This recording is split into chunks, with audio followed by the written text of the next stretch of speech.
Good morning, everybody. I'm Gwyneth McCormack from Positive Eye. I'm delighted to be here to share with you buckets, boxes and baskets in the 20 minutes that we have together this morning. Building a solid foundation of reading readiness skills and fun experiences from infancy is absolutely critical to prepare the child for Braille as well as for developing a love of literacy. I've taken a theme-based and holistic approach because during those early stages of literacy development, we need to enable a multisensory and a multitude of rich learning opportunities. Crucial to this stage of development, as I'm sure you're all fully aware, are many, many skills, and the child's learning about the world in a multisensory, concrete way. Some of those things include, and I have presented them in a very simple table on the board there for you. Building of concepts and understanding of the world, a lifelong skill, a lifelong learning that we're supporting and we're excited to support. The language to support that understanding. Concepts without meaningful language are nothing for the child. It's so important that we're careful about the language that we're using when we're supporting learning and understanding of the concepts around the child. Tactile exploration, investigation. So much enjoyment to be had in exploring a bucket, a basket and a box. And book and story skills. Let's make a story about the experience of just going to the supermarket. Let's make a story about washing dad or mum's car. Let's put it into a book and let's enjoy reading the book every night, week after week, and turning the pages and exploring the tactile bucket and the tactile water and the cleaning cloths. We have a lovely job as teachers of the eye in supporting the child's learning and experience through a holistic approach. And that's indeed what I've done. I've taken a bucket, a box and a basket, and I want to share with you very, very quickly a theme-based and holistic approach. But also, important for me is to always make whatever I do accessible to parents. Professionals and parents working together. The parent is the primary carer, and we should be encouraging them and teaching them how to teach their children and how to support their learning and development. I always strive to help the parent to understand that it's not in a gold box that only certain special people can deliver to the child. Everybody around the child can deliver these experiences to them, and the parent none more so. And to prevent the parent from going to an expensive website to buy very specialised things, which actually, or to the toy shop and just to buy something plastic that lasts maybe 1 or 2 seconds. But actually, the learning is in the kitchen cupboard. The learning is in the garden, it's in your bedroom drawers, it's in the supermarket, it's all around us. And that's the learning we want to explore with the child. So we don't have long, and I have 3 lovely resources to show to you. So I'm going to start off, they're all favourites. Everything I have really becomes a very firm favourite of mine as I'm going along. And I normally have a much bigger hamper with lids that go up at the sides, but obviously there's a limit to what will fit in the suitcase to come on the plane. So I brought my slightly smaller basket with me. So I have a rectangular cuboid hamper, picnic hamper, regular size, and it's got 2 buckles on the front. But in here, this is just things literally out of my kitchen cupboard, out of the bathroom cupboard, just things that we can develop, pre-braille skills, all the skills that are behind me. I know that we think of getting children to sort smaller and smaller objects, and we need them to track, and we need to understand the odd one out, and how to categorise, and how to sort, and how to match, and how to pair things, which also are obviously our early numeracy skills as well.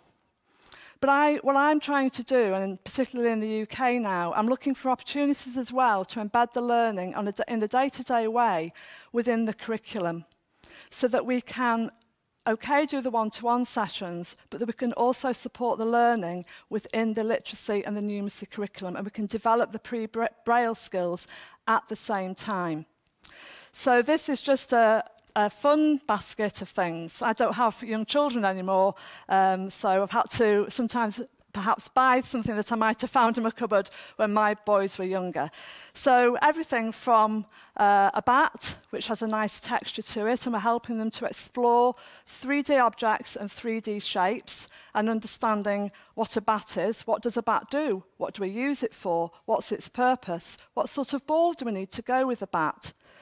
We can't teach Braille without that beautiful understanding of the concepts, can we, of the world around them. One of my favourite resources that I show are my wooden spoons. I read an article by somebody who said, do you go into this child to support concept development and do you show them one wooden spoon, let them feel it and then put it back in your bag and go off on your journey again and come back the following week and you reappear with a wooden spoon and out of the ether comes the wooden spoon? Or have you really developed and truly embedded deep down in the child the woodenness of the wooden spoon? I really liked that idea and I use it to portray what I'm talking about all the time. So I've brought a small selection of wooden spoons. This one is a very old wooden spoon. It's got a little bit of a chip in it. It's got a carved handle. Why do some wooden spoons have a carved handle and some don't? Why do some wooden spoons have a hole in the end? I can't put my finger through the hole. I can't blow through the hole and feel the air on the other side. What's the purpose of that hole? And why is this wooden spoon so much shorter than that wooden spoon? Why are there so many different wooden spoons? Would that wooden spoon fit in my mouth? Whose mouth does it fit in? How much porridge can I get on my wooden spoon? And if I use this tiny little wooden spoon, could I mix my cake with it? Can I make my sponge cake using this small spoon? Or is it better to use the big spoon? And how quickly will my arm ache with a little spoon? And does my arm ache less with a big spoon? And where are wooden spoons made? And where are they bought from? And have I been to the supermarket to buy the wooden spoon, to put it in my bag, to bring it home, to put it in the drawer, to wash it, feel it when it's wet and put it back in the drawer? Have I stirred my beans with it? Have I served myself my beans with it? So if you add ness to the end of everything, it's the woodenness of the wooden spoon, it's the batness of the bat, it's the basketness of the basket. And have you truly embedded that in the child that you work with? Have you given them the everyday experience of the woodenness of the wooden spoon? And it's a really lovely way of you remembering how to support that concept development and teach it to the family and to the parents as well. So I have boxes, same size boxes, because one of the first pre-braille skills is matching and sorting. Let's work out things that are the same size. So put the same size boxes, 2 boxes the same, 1 box bigger. Always with something lovely for the child to find inside. So inside this big box, which always defies me to open, are 4 big bells. So the big bells in the big box. So lovely word of use of b, and a great one for fine motor skills, picking out the bell, feeling the bell, ringing the bell. Does the big bell make a bigger sound than the small bell, which makes the biggest sound? Beautiful language development. We can stack the boxes. These little boxes have got small bells in. We can stack the boxes. How high are the boxes when we stack them? If we stack them the other way around, what happens? Do they balance? Do the big box balance on the little box?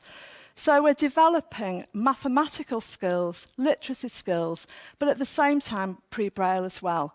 So I've got sponges, round sponges, rectangular sponges. I've got pastry cutters so we can make small star biscuits, big star biscuits, medium star biscuits. We can stack them, we can relocate them. All the time I'm developing beautiful fine motor skills, hand grasp, wrist flexibility, tactile discrimination skills, make tactile biscuits for them to feel. Everyday objects, cups, balls, brushes, the brushness of the brush. Just how many brushes could we find? We could fill the basket full of brushes and then work out what each brush is for. Size the brushes, order the brushes. There's so many rich learning opportunities within one basket. And in my head, how I see it is I see that sheet or that curriculum, that additional curriculum that the child needs to understand the world. It sits above this basket. And actually, it is endless. We could all write 100 things to do with the objects in that basket. And there's not quite time for me to show you everything. But many, many more things. It's like the Mary Poppins of baskets. You know, lots of different things for them to find and explore. And indeed, we used to use this with a little girl who was 18 months old when I was doing the day job of being a teacher of VI. And she just loved taking the things in and out of the basket. Just lovely wrist flexibility, understanding the objects. So that's my first idea. It doesn't have to be a basket, it can be a rucksack, a box covered with tactile textures. Anything you've got around the home, it doesn't need to be expensive. My next one is my story bucket. And if anybody follows Positive Eye, you'll know that I'm a great lover of the story bucket. I've taken a £5 bucket from your local pound shop, plastic bucket that you wash your car with, and I bought a bucket apron. You can buy this on Amazon for £5 by Darlac, D-A-R-L-A-C. And I just, for today, because it's an internationally known story, I have based it on the theme of Frozen, because I thought you would all know that story very well. But you can put any story in, and you can write your own story with the child about their experience, about going to get the haircut, about going to the shop, about going to the sports field, whatever it is. And all I've done is within the bucket, I've positioned all the objects to do with Frozen, because in here again, there's beautiful pre-braille skills. So if the child's got some sight, they can play at being Elsa, and they wear the dress, and they hold the snow wand.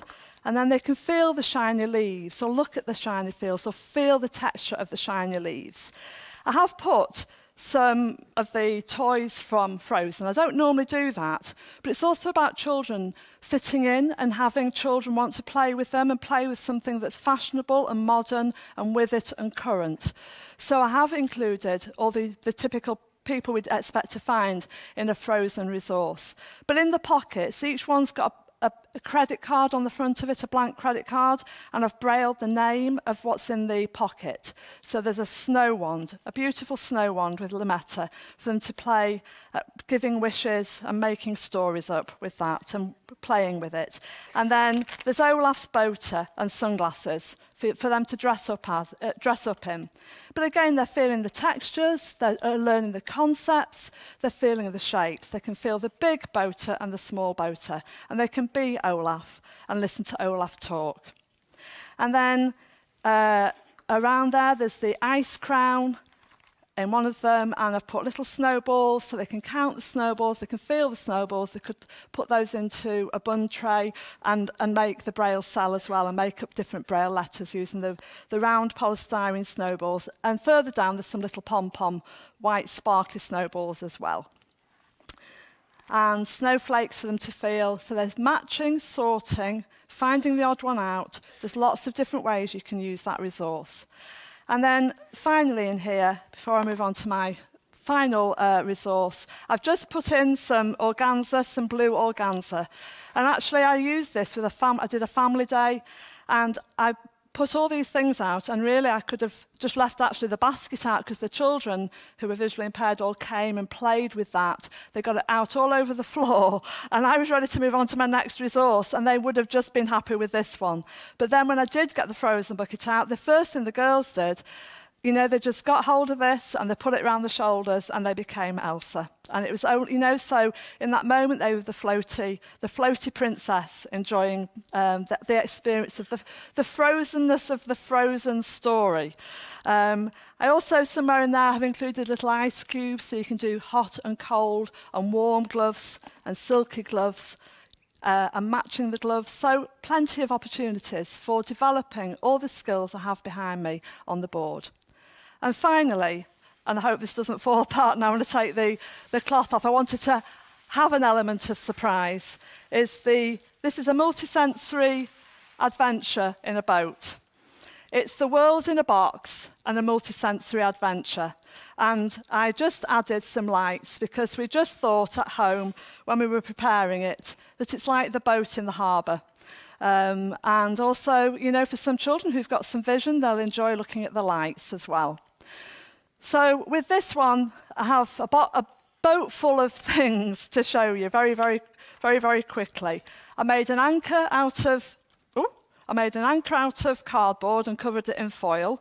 So we're going to do the anchorness of the anchor. We're going to do the boatness of the boat. We're going to dress up in what we might wear to go on a boat. We might put our flippers on. So we're matching big objects, big 3D objects. Whose feet do those flippers fit onto? That's a good one to say, isn't it? Whose feet do those flippers fit onto?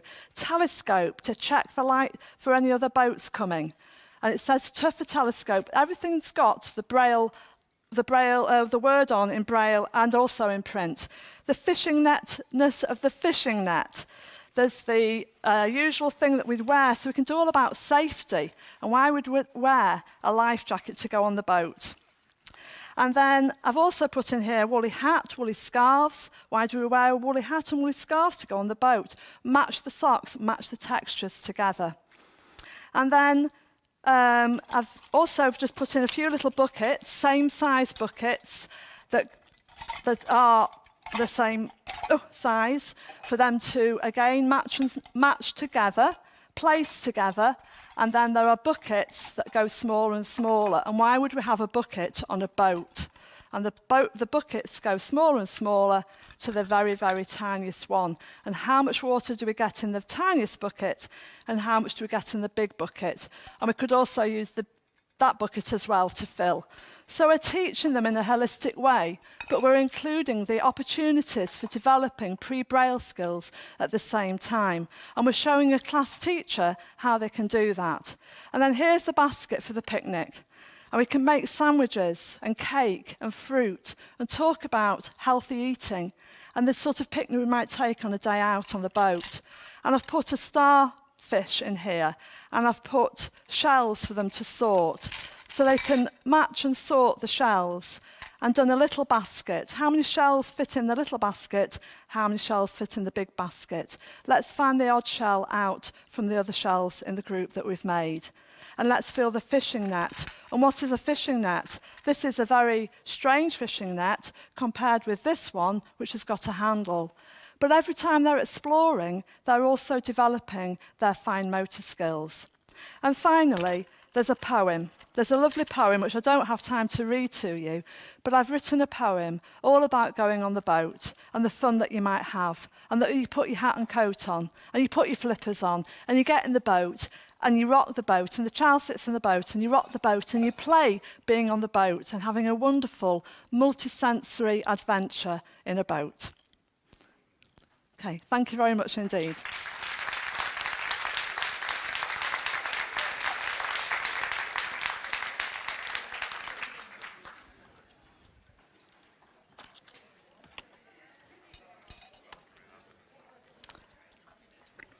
So just clip those down, and then they don't get in the way when we're trying. Does anybody have a question to Gwen?